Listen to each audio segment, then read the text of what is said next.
Hello, everyone. This is Lonnie Matthews. And as I mentioned in my Facebook post, I've put together some things that I want to share with you that you could be doing now in your downtime regarding your personal financial situation. This is always something I've always toyed with, whether to do a video blog or not. But I guess the response that I get from this one will kind of give me an indication if this is something that's worth doing, because as you can imagine, it does take a little bit of time, but I don't mind doing this if this information is well received and useful to you that are actually listening to this video. So I've got a few things that I wanted to kind of share with you that you could be doing during this time of, maybe it's uncertainty. Certainly, let's not try to panic, but some things that you could be doing as far as your finances are concerned. But before I get into that, one thing I do want to say is the first thing you want to do is just take a deep breath. Take a deep breath.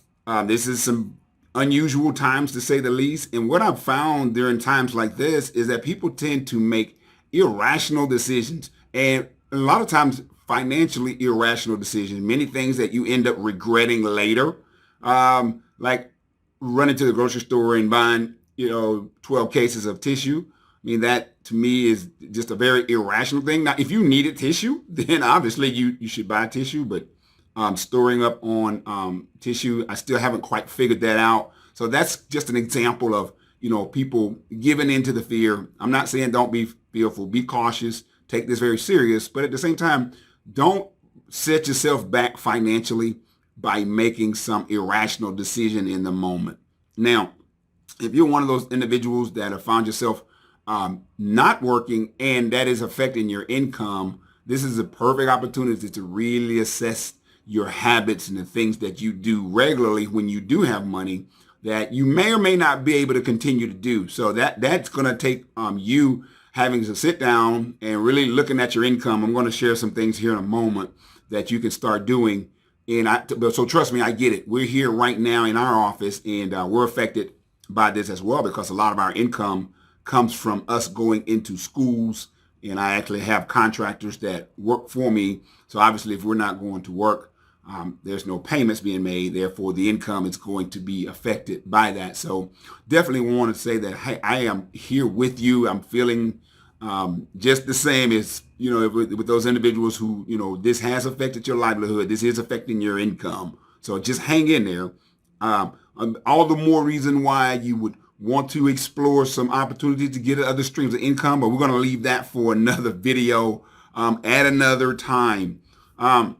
But if you're and so if that is your case and your income is being affected, the first thing I want you to do after you calm down, first thing is to take a deep breath. Then after that, go ahead and contact your creditors. Don't wait until you're late.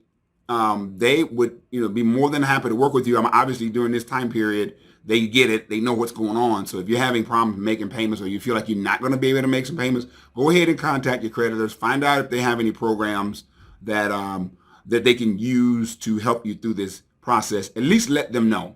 They don't know if you're not just making payments or you're having some problems.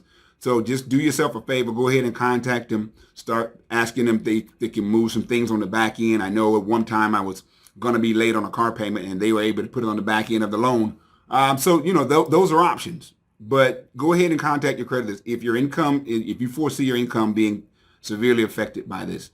Now, for everybody else who's saying, well, Lonnie, I'm okay, I'm calm, I've got enough stuff stored, I'm feeling pretty good.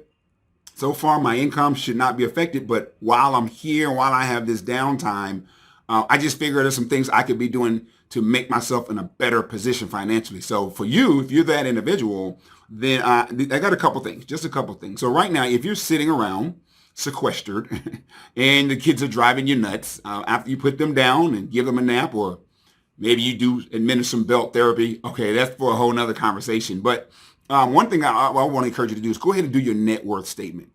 Your net worth statement. And I'm going to tell you what that is in a moment. The accountant in me will explain that. But that is an opportunity to capture where you are right now financially. Your net worth statement does not lie. So what is a net worth statement, you might be asking? Well, it's simply your assets minus your liabilities equals your net worth. That's a formula that they use in accounting. Your assets minus your liabilities equals your net worth. So if you take your assets, so while you're sitting around, go ahead and list and gather the list of all the assets. There are some spreadsheets that you can use. Just go online to like Excel, open up a new Excel document, and you can pull up a net worth form and just punch it in, and it'll calculate it for you. It'll provide you with some nice little graphs. I think I might even have one here in my office on my desk somewhere where I tend to do this regularly. So go ahead and do your net worth statement. So basically what you want to do is take your assets and just find the value of all of your assets. Go on a website. There's websites called Zillow.com where you can get an idea of what your home is worth if you were going to sell it. Even though you're not going to sell it, you want to know what it's worth. You can go on a website called kellybluebook.com or kbb.com, and that's going to give you the depreciated value of your home. Your car. I'm sorry, the depreciated value of your car. Not how much your car's worth in your heart, because in your heart, you're going to be like, oh my God. But what is the depreciated value of my car? Get a list of all of the assets in your house. This would also be a great time to grab your cell phone and just walk around your house and record that and save that information somewhere, either on a flash drive or somewhere away from your home. Because if something were to happen to your house, say when we had the hurricane and Harvey a while back, and you had to file an insurance claim, you have no idea what's in your house at this point, and you had to fill out paperwork. So, but if you've got a short video, that's just kind of a side note. If you have a short video of you walking through your house and show them, hey, I've got 3 big screen TVs. I've got 12 suits in my closet. I've got a pair of, red bottoms right here. I don't want you to think I'm lying when I file a claim. So whatever you have, so this is a great time to do that as well. But then once you get a list of all of your assets, log on, find out what the value of your 401k is. I know it's taking a hit, but just relax. It'll come back. Remember 2008 where the stock market took a hit, real estate bust took, and the market has been so hot. It has been really hot, and I'm personally not surprised that this correction came when it did. The market was really hot, and a lot of times uncertainty like today causes the markets to react. So don't sweat it. Don't go panicking at this point. The damage is done. And then once this thing gets past us, you'll start to see your 401k get back to where it was. That's a whole nother conversation for a whole nother day of being able to sit down with someone and have them make sure you got the right mix of investments. But go ahead, log on, look at your 401k statement. What is that worth? Look at your spouses. This is both husband and wife, obviously, if you're married, because that's your net worth together. And just find the value of everything you own. If you have any insurance policies that might have some cash value associated with it, again, that's another conversation for another day. Just list everything that you own that has value. The furniture in your house. Okay, let's be reasonable. Yeah, you spent $3,000 on that couch 4 years ago, but it's not worth $3,000 right now. So let's be reasonable with that. Maybe go on Craigslist and find a couch that's similar to yours and figure out what they're trying to get rid of it for, maybe a little bit more. But so list all of your assets. Then the liabilities. I know you got to face your music. Face the music, people. List all of your debts. And you probably have no idea how much your debt is at this point. Most people don't.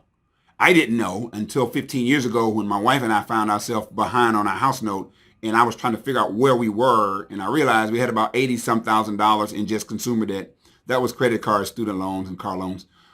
So you owe it to yourself to figure out, what are my liabilities? How much do I owe? Who do I owe? How much? And what are the monthly payments? Just create a little spreadsheet and list that, and then get the total of all of your liabilities. Now you're going to subtract what you owe from what you own, and that's your net worth. That's all you're worth. Whether you like that picture or not in this moment, that's all you're worth. And they say that you are right now based on the habits that you've developed to get you to this point. So if you have the habits of doing broke people stuff, you probably won't be surprised that, hey, I'm broke. And broke is a relative term, but if you have the habit of doing wealthy people stuff, then you find that, hey, I'm on my road to being wealthy. So this is a great opportunity while you have some downtime to do your net worth statement, to have a conversation with your spouse like, babe, this is what we're worth right now. What are we going to do about this? And then you can set some financial goals. I want to make sure this debt's paid off by this time period. So that's the second thing you can do. The third thing. The first thing is take a deep breath. Second thing is contact your creditors if that's something that you need to do. And then the next thing is, reorganize your finances by doing your net worth statement. Now, last thing, because I don't want this video to be too long, is what you want to do is you want to look at all of your expenses. This is the perfect time. Because right now, if your income is uncertain, you probably are really, really, really looking at your expenses. But even if you aren't, even if your job is still going to pay you and they just say don't come to work for a few days, this is a great time to look at your expenses. So here's what I want you to do. I want you to grab your bank statements for the last 2 months. Maybe 3, I don't know, but 2 months for sure.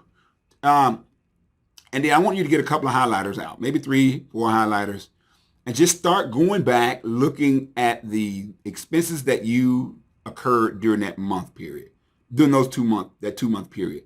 Grab the highlighter, highlight some things. If it was a household bill, highlight that orange. I don't care, whatever color you choose to use. And just look at your expenses. I want you to pay close attention to that weekend after payday. That's usually when most people end up going buck wild, if that's a term, buck wild with their finances, because you really aren't in tune. You got a lot of money. You're feeling like I want to spend some money. So that's when we tend to spend a whole lot of money that weekend around payday, especially if you get paid on Friday. Now, a couple days before payday, you pretty much know, hey, look, it's tight and I don't have a lot. So grab your bank statement and just start highlighting things. So if you want to highlight green every time you ate out, right? And then get that total and be like, wow, you're going to be really surprised. Now, this is an opportunity. Now that you know where your money's going, now that you know what your expenses look like, this is your chance to reorganize and to do better. Change some things up. Start working on a budget. Like, hey, if I tend to spend $400 a month eating out, if I don't plan on changing that habit, then I can pretty much say that I'm going to spend $400 next month eating out. If that's the case, if you're okay with that, hey, live your life, but don't live it and not know where your money's going. So definitely look at your expenses. Grab that bank statement for the last 2 months. It will tell you who you are. If I wanted to know what's important to you and what's important in your life, your bank statement will tell me. I promise you that. And then this last thing before I go is go ahead and start calling around to get some better deals. When's the last time you called and shopped your insurance? I recently, our homeowners insurance is normally due right around the October, November time frame, and we had just paid our car insurance, and I was like, well, hey, while I have you on this phone, and are there any new things I can do to help my insurance policy to come down? And sure enough, I worked with my agent, and they were able to find us a brand new windstorm policy that they were able to offer. In the past, they didn't offer it. No one was offering it. It was through TWIA. It was very expensive, like $2,400. This new policy they found that had same coverage and more coverage in some areas was half the price. It was $1,200. So now what that meant or what that means is, our escrow account is tied to that. So that means that they're going to send us a check back because we didn't have to spend that much money. Homeowners policy went down as well, just on a simple phone call. In fact, I just called AT&T right before I did this video and talked to them about the plan. And hey, are there any cheaper plans? And we were able to, analyze our bill and our account and basically save a few dollars there. I've done that with our cable and internet. Just told them, hey, listen, we need a cheaper plan. We're no longer under contract. And they were able to take $50 a month off of our bill. So if you haven't done that in a while, now that you've got the time, let's go ahead and give it some calls. Now, you may be on hold a long time because they probably don't have a lot of people working, but hey, what else you got to do, right? You're at the house with your kids. You may as well just make some calls and lower your bills because they're probably eating you out of house and home right now, to be honest with you. I think I just saw one in the refrigerator. Was that your refrigerator? Yeah. But hey, guys, listen, this is Lonnie Matthews. Hopefully these few tips were very helpful to you. If you like this kind of stuff, say so in the comment area on this YouTube station that I've uploaded this video for, and I'll see what I can do. If you have some specific questions, just put them in the comments and I'll read them, and maybe I can do another video as well. I do have an online course. It's called Money University.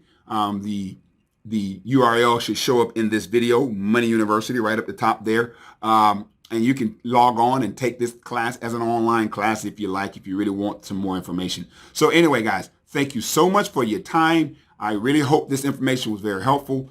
Have a good day and good luck out there. Remember, this too shall pass. Just remain calm.